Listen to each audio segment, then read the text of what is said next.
سلام نعهم تخطاتلتي قرية برودكشن مساهم زلخو حاوهم قرية نلومون كم تلومد سراحات قزانا نايكشنة كابينت كما يقرنا بغليلو حبر نغيرو لك أهم زتري ودلهم بدحري زلو تعي حدش كابينتي قن بغليلو كما يقرنا اتحبري داس ندهر زي بيلنا كن كيرو نخيل زري مدب قريبا لكم اللخو نافت مدب كبلاكم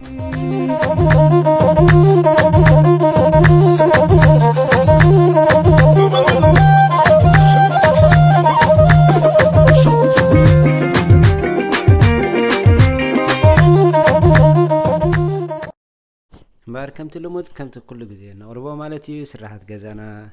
زعابي زناسك خونا خيلي وزي قدس نلومي مبار كم زي أب مجمبري زبالكم زي كابينت زي اتي اوكود زبال انشاي تخوينو بغللو كم يقرنا خم غيرو زري فيديو حزالكم متي الله كم مجمري اكساب موداتا حاويركم سنه تصنحو بمعدام نافتي تحسو خبلكم قدامنت كنغبر زلنا اندهر كوينو مبار اتي هاردوود نايتي كابنت بحد سايد جنبيرنا نتي كفلتلنا لك كم زتري ودلهم بحد مسوصاخو اتي ناتو هينج ويكاتي ناتو شارنيرا نبلو كنوصو خلنا متان كيبلنا بزتخالنا مارك خنغبرلنا مالتي حجه انا زتكمل زلهو اتي فروغ تيب زبالتي جرين عين تيبي زي زخونه نجر حبري لك هم زتري ودلهم افتيا ناي تي هينج زنورو مسوصاخون او ان ملكت غيرلنا لخو ناي لعلي ملكت تي توب يلي لخو تحتاكا بي غير له بودم مالتي نعين كم زرداني مالتي سلازي نخلنا بزردانا منقدي نتي كنوصو زلنا ابوتو اندحر مليسنا دحر زغل لخونلنا مالتي سام تايمز كحوسنا سلازخيل مالتي حجي اتي مسوصانا تي هينج ولا تي مسمر ولا تناتو ببناتو نحر غيرنا اتا كابينت كاب وشت امارك غيرنا لنا ندحر قطر حاده سميه انا ز قدامي تزوصاخوا بتا خلايتا زلخا قطر خلتي لخا قطر خلتا خلق عفتن معصو زلوان كا ابلعلن اب تحتن كصحفلني اتن زوصن دلخو هينجخا بناتن يصحفلنا لخو مالتي سلازي اتي تيب زغبرلو زلخو خا ندحر سبراي كوينا هنتقم ويكا براش كوينا هنتقم كلك خلنا بقليلو حكاي لكمو ميكس اب كيكوننا بخم نبلو مالتي سلازي بقبو خنوص خلنا اتن زوصانا نناتن افتبوت نهر غيرنا كنملسو خلنا بقليلو كنملسونا نخيلينا مالتي اي تحاوسناني سلازي ازي لك اتناتو اوريجينال الحبر تلخي زلو كنغبر زلنا اتي كله مسوصانا كم زنوصو زلنا اتي هنجناتيو تمسمبرناتي مخنياتو كن لك خلنا اتي هنج اندهر لخينايو زي تود اسرح نسرحنا مالتي سلازي منالوات كنسرح خلنا زي حدا نقرا من قدي زدلينا نجر اندهر كوين زخونه سب كغبرو خيلي يتحنت تدلينا نجر كن عقالات كنكون يقبانا مالتي مخنياتو بزح بروسس توسدي تقبو بروسس اندهر دي غيرنا خا افت سراحنا خا صفوف كراينا يكلني مالتي سلازي بزز تخالنا متن اندحر مستيناتنا غزينا مانيج كنغبر زلينا لما عالت اندحر حنتي بارتنايتا كابينت لغينا صباح خلايت اندحر دغيمنا كمان نغبرنا كن لخين نخلينا نو دحان صقم يلن غزي يلن نبل اندحر كنا خا بغب اخنا بلون خلينا سلازي لك هم ستريو زلهم اتي بلوك ساندر زبحال ساندين اتزي زلمصز تحت زلو جيج غيرناخا كنفحفحنا مالتي اذن فحفحال مخنيات جن منتاي نتي ابلع على زصنحه كوتين نايتي كابنت اتي كود زبحال ناي ماي مكلخال غلز لك نعو كن عليلنا تزي كوينو تحبري كحزلنا يكلني كاب كم كندحن ندحر كوينا خا اتا عينت حبر خا يفالالي قاليو ساندين زيدليو برايمر زيدليو حبرلو قالي لما ساندخ تقبر لك برايمر كاخ تقبر لك مالتي يفالالي تا عينت حبر نغزو مالتي سلازي انا زتطاون كل حبري ابز ندحر نيرو فالسبر زبحالي ويكا بيوند بينت زبحال قالو منالبات اب مولداتا اب تحتي اب ديسكريبشن كغتفلكم يا مالتي سلازي ازي مفحفح ارينا دامج كي غورنا نت قرص نايتي مولدين ويكانتي ديزاين نايتي كابينت دامج كي غورنا تراي اتي العلايو اتي كالا زلو ساندن غبرو ዝኾነ ግሪሲ ከምዚ ናይ ዘይቲ መሳሊ ገለ ንኸይህልዎ ድማ በቲ ስፕሬይ ጌርና ኸዓ ወይ ስፕሬይ እንተዘይብልና ኸዓ እዚ ናይ መሕፀቢ ኣቑሑት እንጥቀመሉ ሳምና ዲሽ ሶፕ ከምኡ ጌርና ምስ ማይ ሓዊስና ስፕሬይ ጌርና ክነፅርዮ ንኽእል ኢና ማለት እዩ። ምክንያቱ እቲ ግሪሲ እንድሕር ሃልዩ ነቲ ክስታይና ከብለልና ስለዝኽእል ነቲ ሕብሪ ክነፅጎ ስለዝኽእል ማለት እዩ። ሕጂ እዚኣ ትርእይዋ ዘለኹም ከዓ ካቨር ስቴይን ትብል ከዓ እዚኣ ፕራይመርያ ፕራይመር ዝለኸየሉ ዘለኹ ምክንያት ንምንታይ መሲልኩም? እቲ ኦክ ውድ ክንሪኦ ከለና ከምዚ ዲዛይን ናቱ ብኔቸር ሕንጣጥ ኣለዎ እንድሕር ኣስተቢልና ኣሎ ኮይና ማለት እዩ። ሕጂ እቲ ሕንጣጥ ናይቲ ዲዛይን ናይቲ ካብነት ዘሎ እሱ ከይረኣየና እንድሕር ደሊና ነቲ ግሬን ዝብልዎ ማለት እዩ ፕራይመር ንገብረሉ። እዚ ፕራይመር እዚ ሕጂ ንዕኡ ዘጥፊ እዩ ማለት እዩ። ከምኡ እንተዘይጌርናዮ ግን ከምዚ ስትኮ ዓይነት ዝመስል ኣሎ ብስትኮ ጌርና ከዓ ክንገብረ ንኽእል ኢና ማለት እዩ። ስለዚ ክንገዝእ ከለና እቲ ዓይነት ሕብሪ ኣብቲ ሕብሪ ዝሽየጦ ኸይድና ኣማራፂታት ፍልልያትን ርኢና ክንገዝእ ከለና ዝተመርፀ ይኾነና ማለት እዩ። ሶ ቢዮንድ ፔይንት ዝብል እንድሕር ሰርች ጌርኩሞ ኣብ ዝኾነ ናይ ፔይንት ስቶር ኣብ ጎግል ክትረኽብዎ ትኽእሉ ኢኹም፣ ኣብ ኣማዞን እውን ክትረኽብዎ ትኽእሉ ኢኹም። እሱ እቲ ዝቐለለ ንዝኩሉ ፕራይመር ኣየድልየካን እዩ፣ ሳንዲ ምግባር ኣየድልየካን እዩ፣ ብዘለዎ ጥራይ ዋይፕ ጌርካ ምልካይ እዩ ማለት እዩ። ስለዚ እዚ ዝጥቀመሉ ዘለኹ ረእይዎ ፕራይመሪ ካቨር ስቴይን ዝብል ነቲ ግሬን ዘሎ ነቲ ሕንጣጥ ዲዛይን ናይቲ ካብነት የጥፋልና እዩ ማለት እዩ። እዚኣ ሮለር ከዓ ልክዕ 4 ኢንች ሮለሪ እዚ ከዓ ነቲ ዝገበርናዮ ብግቡእ የብፅሓልና ዝኾነ ሕንጣጣ ይገብረልናን እዩ። ኣብኡ ዝተርፍ ከዓ ሕብሪ ከየብዛሕና ጀስት ነታ ቦታ ጥራይ ካቨር ትገብር ጌርና ነተን ዘምፃናየን ሕብሪ ከዓ ብግቡእ ኣብ ኩሉ ክነብፅሐን እንተኽኢልና ዝተመርፀ ይኸውን ማለት እዩ። ስለዚ ከምዚ እንዳገበርና እዚ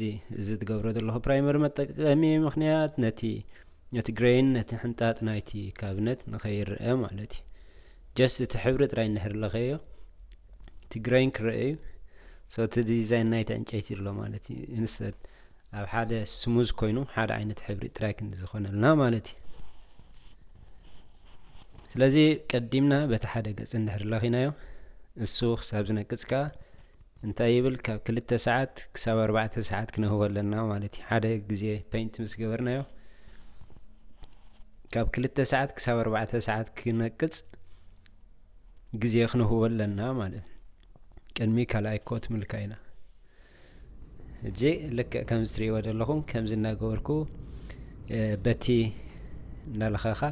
በቲ ክነቕፀልካ ከለኻ ተመሊስካ ከዓ ናብቲ ካልእ ዘለዎ ክስታይ ትገብር ማለት እዩ። ስለዚ እኹል ግዜ እኹል ቦታ ንክህልወካ ከሎ ዝተመርፀ ይኸውን ማለት እዩ። ምናልባት ኦኬ እዚኣ ጀሚርያ ሎሚ ፅባሕ ክውዳእ ዝብል እንድሕር ኮይና ታይም የድልዮ በብቁርብ ክንጅምሮ ማለት እዩ። ስለዚ እቲ ፕሪዌት ዝብል እዚኣ እታ ናይ ካብነት ፔይንትን እዩ።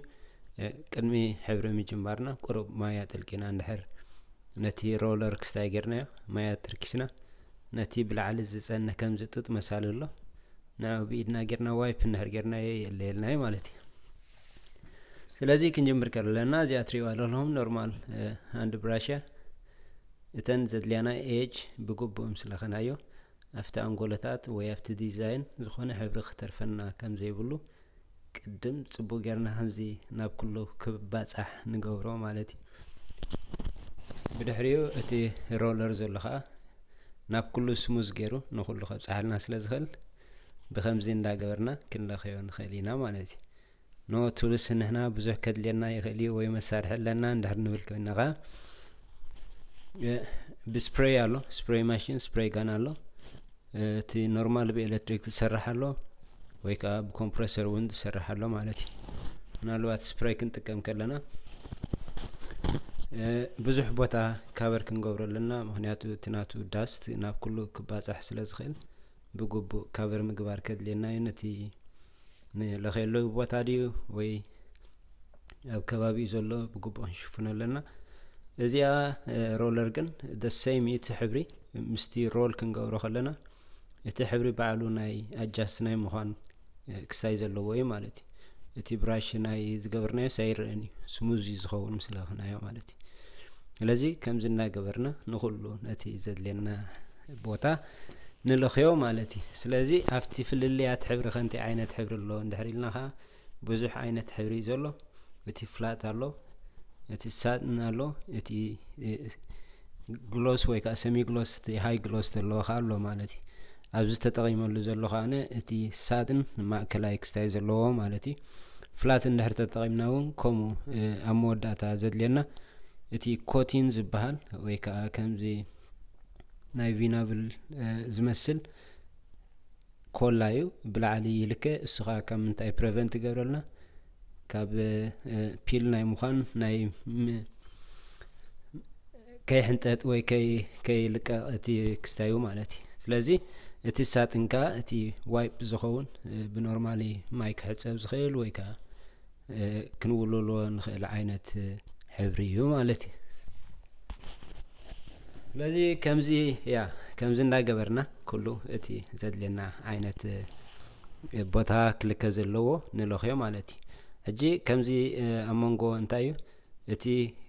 ዘይልከ ቦታ እንድሕር ብግቡእ ቴፕ ጌርና ካቨር ጌርናዮ ወይ እውን ፕላስቲክ ጌርና እንድሕር ሸፊናዮ ድሓር ኣብ ምፅራዩ ወይ እውን ክሓልፈና ኣይክእልኒ ማለት እዩ ነቲ ስራሕና ከዓ ዝኾነ ስላፒ ጆፓ ይረአየናኒ ማለት እዩ ኣብ መወዳእታ ከምዚ ትሪእዎ ዘለኹም እቲ ማይክሮዌቭ ኣይውረትክዎን ምክንያቱ ብትሕቲ ጥራይ ስለ ዘሎ ንዑ ካቨር ገይረ ክስተገይረ ማለት እዩ ኩሉ ለኺና ምስ ወዳእና እቲ ቦቦት ክንመልሶ ከለና ድማ ልክዕ እተን ዘውፃኽዎን መስማር ኣብታ ቦቦተን የገዲፈና ኣነ ዘልዕለለይ ስለ ዘይነበረ ወላ ሓንቲ ፓክ ምግባር